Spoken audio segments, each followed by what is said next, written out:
Bom dia a todos! Graça e paz do Senhor Jesus seja com todos nós. Uma ótima sexta-feira para todos. Hoje é dia 10 de junho de 2022. Seja muito bem-vindo ao nosso devocional de hoje. Hoje, fechando essa semana, vamos também fechar aí a primeira parte do livro de 1 Samuel.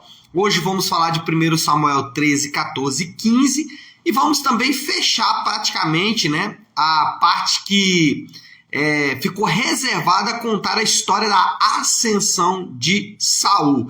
Eu quero ler um texto que, obviamente, é um texto bem conhecido e vai dar base para a nossa conversa nesta manhã. O texto é 1 Samuel 15, 22 e 23. São dois versículos muito conhecidos que dizem assim. 1 Samuel 15, 22. Samuel, porém, respondeu: acaso tem o Senhor tanto prazer em holocaustos e em sacrifícios, quanto em que se obedeça a sua palavra? A obediência é melhor do que o sacrifício, e a submissão é melhor do que a gordura de carneiros. Pois a rebeldia é como o pecado de feitiçaria, a arrogância como o mal da idolatria. Assim como você rejeitou a palavra do Senhor, ele o rejeitou como rei. Então, como disse, esse texto é um texto aí desses bem conhecidos da Bíblia, um texto que as pessoas usam com alguma frequência, lamentavelmente com uma frequência até muito ruim, de uma maneira muito ruim, aliás, mas é um texto que é significativo para tentar mostrar tudo o que representa a vida de Saul. A vida de Saul é a jornada de Saul é a jornada do homem sem Deus, ou do homem que escolhe andar sem Deus. Ainda que Deus se apresente para este homem, ainda que Deus se revele para este homem de várias maneiras, ele escolhe de forma consciente ou inconsciente, ele escolhe andar sem Deus, ele escolhe andar afastado de Deus. A Bíblia, ela descreve 3 erros de Saul. É óbvio que Saul cometeu outros erros em sua vida, é óbvio que Saul continuou cometendo erros depois desses 3 aqui que a Bíblia registra, mas esses 3 eles são muito significativos e eles podem colocar aqui no mesmo escopo vários homens, vários personagens, não só da Bíblia, mas também da história. Primeiro grande erro de Saul foi a arrogância. Por quê? Porque ele estava esperando Samuel chegar para oferecer o sacrifício ao Senhor, mas como Samuel estava demorando a chegar, ele se sentiu no direito de sobrepor as suas obrigações ou a sua posição. A posição dele era de rei, não era de sacerdote, não era de juiz, não era de profeta, mas ele tentou fazer isso achando que, olha, já que eu sou rei mesmo, posso fazer o que eu quiser. Arrogância foi o primeiro grande erro de Saul. O segundo grande erro de Saul foi a insensatez de manter um jejum sem sentido. Se você ler o capítulo 14, ele é um exemplo, um espelho da insensatez do homem, o espelho da insensatez o espelho do homem andando sem Deus. Ele faz um voto de ficar sem comer, e aí o seu próprio filho Jonatas come porque os homens estão em guerra, eles não estão no período de consagração, eles estão em guerra, e aí Jonatas come lá um favo de mel, e aí Saul resolve matar o próprio filho porque ele havia comido e quebrado aquele jejum, que era um jejum altamente insensato. Então, a insensatez, a inconsequência foi o segundo grande erro de Saul. E a terceira é a desobediência. E aí, esse texto que lemos mostra exatamente isso. Samuel pergunta para Saul: por acaso Deus tem tanto interesse na sua religiosidade quanto ele tem em obedecer à lei de Deus? Esse pragmatismo religioso seu, será que Deus está preocupado com esse 2+2 religioso seu? Não, Deus não está preocupado com isso. Deus está preocupado com a obediência à sua palavra. E Samuel deixa isso muito claro para Saul. O ponto aqui é que esse retrato aí de Saul, essa descrição aí de Saul é o retrato do homem sem Deus. O homem sem Deus é como Saul. O homem sem Deus, ele é desenfreado. Na verdade, o homem sem Deus é um emaranhado de confusão. Ele escapa de uma, entra em outra, escapa de outra, entra em uma, e ele vira ali, fica ali dentro de uma rede de confusão, uma rede de loucura, e ele vai tentando fazer uma coisa para sobrepor a outra, e a coisa vai caminhando cada vez de maneira muito pior. Qual é o ponto? O ponto é esse: o homem sem Deus é um emaranhado de confusão, e isso a gente vê na vida de Saul. Jesus tratou com homens assim. Enquanto esteve na terra, o próprio Senhor Jesus, ele teve que lidar com indivíduos muito parecidos com Saul, emaranhado de confusão.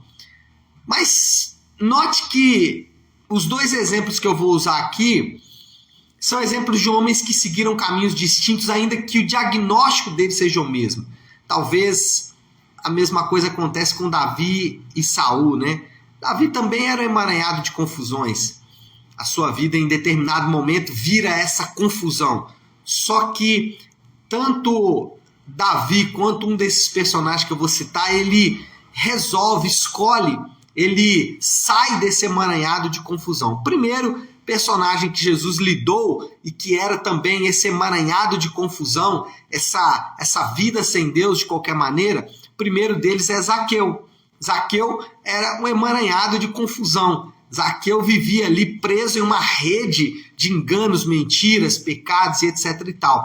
E quando ele é chamado por Jesus a arrepender-se dos seus pecados, ele não pensa duas vezes, ele vê ali como uma grande oportunidade de se ver livre daquilo que é um problema para ele, e ele de fato faz isso. O outro personagem é o jovem rico. O jovem rico também tem a mesma atitude, ele ao se deparar com Jesus, e Jesus mostra para ele que a vida que ele achava que era toda certinha, né? A vida que ele achava que era toda ali dentro dos limites e etc e tal, ele vai perceber que não é bem assim.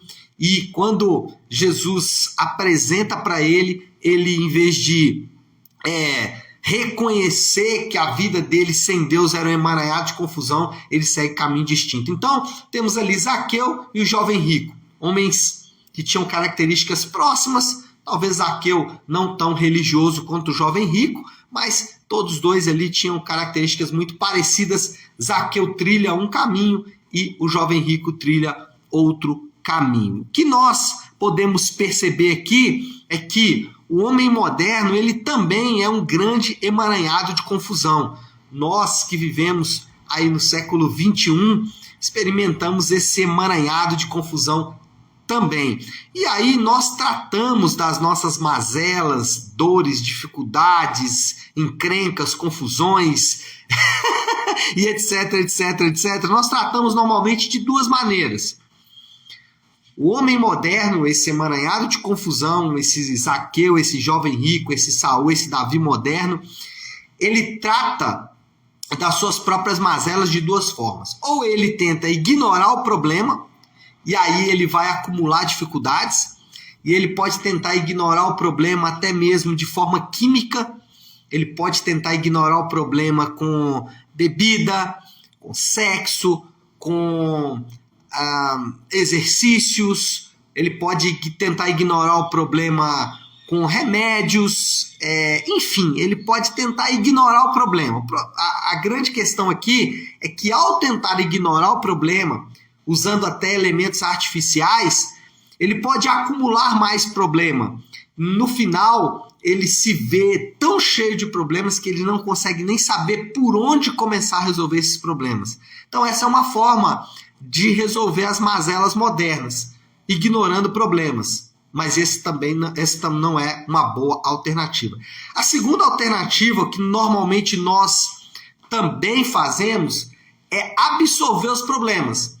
E aí nós absorvemos os dos nossos irmãos, amigos, familiares, etc e tal. Absorvemos problemas. ao custo da nossa própria vida. Às vezes você pensa que não está tendo muita repercussão. Você absorve o problema de um, absorve o problema do outro, absorve o problema de um terceiro. Você vai absorvendo problemas. E você pensa, bom, não tem muito, eu estou me sentindo bem, isso não está me atrapalhando, mas a longo prazo isso pode trazer danos irreversíveis até para o seu lado emocional, para o seu lado psicológico. Então, temos essas duas maneiras de lidar com esse emaranhado de confusão, com os problemas, com as dificuldades do homem moderno. Ou ignoramos o problema, usando até elementos artificiais, ou absorvemos os problemas, mas isso vai custar a nossa própria vida. Temos uma terceira alternativa. A Bíblia oferece uma alternativa definitiva. O crente, ele é chamado ao discipulado. O que é o discipulado? Discipulado não é participar de uma célula. Discipulado também não é apenas encontrar-se com um crente mais maduro de vez em vez, ainda que isso seja importante. Mas discipulado não é só isso. Discipulado é, através da palavra escrita de Deus e da ação soberana do Espírito Santo, nos tornarmos parecidos com Jesus. A Bíblia diz que nós somos chamados à santidade. Paulo diz que esse é o propósito de Deus no homem, formar no homem o caráter de Cristo. Jesus, ele é o homem perfeito. Eu gosto de uma expressão que as pessoas usam normalmente, elas falam assim, errar é humano. Não, essa não é a verdade. Isso mostra o quanto a prática está distante da realidade, porque nós temos uma vida prática, mas nós temos uma realidade. A realidade, que é a palavra de Deus, está distante da nossa vida prática. Por quê? Porque estamos afastados da palavra. Alguém disse assim, isso é muito legal, pastor, mas isso aí não serve para a vida prática. Mas não serve para a vida prática porque a sua vida prática está distante da realidade de Deus. Então, quando alguém diz errar é humano, não é. Errar é pecado. Humano é ser como Jesus. E Jesus mostrou como ele lidou com os problemas. Talvez o melhor momento para analisar a maneira como Jesus lida com os problemas é ali pouco antes da sua crucificação. O que Jesus fez pouco antes da sua crucificação com um problema que era o problema cósmico, né, de toda a humanidade? Como ele lidou com esse problema? Ele ignorou? Ele absorveu? O que ele fez? Bom, a Bíblia diz que, em primeiro lugar, ele manteve uma profunda confiança em Deus. Jesus sabia que Deus estava conduzindo toda a história. Jesus tinha a convicção de que Deus era soberano e de que nada acontecia sem que Deus realmente tivesse os seus propósitos por trás. E essa é a primeira maneira como nós temos que lidar com os problemas. É entendendo que Deus, ele é soberano e ele sabe o que faz. Não é só entender ou confiar em Deus, é confiar em Deus consciente de que ele sabe o que está fazendo.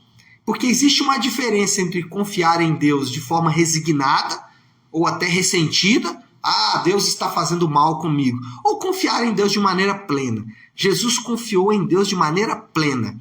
E se queremos lidar bem com os problemas, nós também temos que aprender a confiar em Deus de maneira plena. Segunda coisa, Jesus foi obediente de maneira irrestrita à palavra escrita de Deus. Jesus não se afastou do que a palavra de Deus dizia. Jesus não se afastou do que a verdade das Escrituras dizia. Jesus, ao custo, às vezes, de comprometer até a sua própria segurança, quando discutia ali com os fariseus, um exemplo é a discussão de Jesus sobre o casamento em Mateus 19. Ali ele se vê pressionado de dois lados, um grupo querendo uma coisa, outro grupo querendo outra, e Jesus se posiciona em favor da palavra de Deus. Na questão dos impostos, a mesma coisa, um grupo querendo uma coisa, outro grupo querendo outra, e Jesus se posiciona muito firme em relação à palavra de Deus. Então, obediência irrestrita à palavra escrita de Deus. E terceiro, adoração somente a Deus. Jesus, ele adorou o tempo todo a Deus. Ele teve a oportunidade de adorar a si mesmo, de adorar Satanás, né, no seu jejum ali, na sua tentação no deserto. Contudo, ele escolhe adorar somente a Deus. Então, confiança em Deus, obediência à palavra e adoração a Deus. Essa é a maneira como Jesus lidou com os problemas e essa é a maneira como a Bíblia nos ensina a lidar com os problemas. Qual é a questão aqui? A questão é que isso tira o controle da mão do homem. A questão aqui é que o controle sai da nossa mão. E muitas vezes nós não queremos fazer isso porque queremos continuar controlando as situações. Só que controlar as situações não vai resolver os problemas e ainda vai trazer outros problemas, porque o homem sem Deus é um emaranhado de confusão. Olha aí o que o Saul fez. Moral da história, para concluirmos aqui. O homem sem Deus não percebe o fim trágico que o aguarda e segue seu caminho sem se importar com Deus. Esse é o retrato do homem sem Deus. Ele vai seguir um caminho, mesmo sem saber que o aguarda no final não é nada bom, ele ainda continua seguindo esse caminho, né, sem se importar muito com Deus. E qual é o desafio, a aplicação aí para nós orarmos nesta sexta-feira? A aplicação é muito simples. Escolha o caminho do discipulado. Sempre, sempre. Sempre escolha o caminho de ceder o controle para Deus. Sempre escolha o caminho da confiança, da obediência a Deus irrestrita e da adoração somente a Deus. Fazendo isso, você vai conseguir lidar de maneira mais suave com os problemas. Note que eu não estou dizendo que desta maneira você vai vencer todos os seus problemas. A Bíblia nunca oferece esta saída. A Bíblia nunca dá essa indicação, mas ela diz que nós vamos lidar com os problemas de maneira diferente. Tá certo? Vamos orar? Sexta-feira é dia do Pai Nosso. Vamos fazer isso? Se você puder, então, pare aí um instante o que está fazendo e vamos juntos buscar a Deus em oração. Pai nosso que estás nos céus, santificado seja o teu nome. Venha o teu reino, seja feita a tua vontade, assim na terra como no céu. Dá-nos hoje o nosso pão de cada dia. Perdoa as nossas dívidas, assim como perdoamos aos nossos devedores. E não nos deixes cair em tentação, mas livra-nos do mal, porque teu é o reino, o poder e a glória para sempre. Amém, amém e amém. Amém, meu povo? Bom, então é isso. Nós vamos ficando por aqui. Quero só deixar um aviso. Domingo, às 10 da manhã, na nossa igreja Nave, Rua Maria Carolina Campos, 28, no bairro Nova Suíça, nós temos culto de celebração e você é meu convidado a partir das 10 da manhã, tá bom? Deus abençoe. Final de semana abençoado para todos nós. Fiquem com Deus.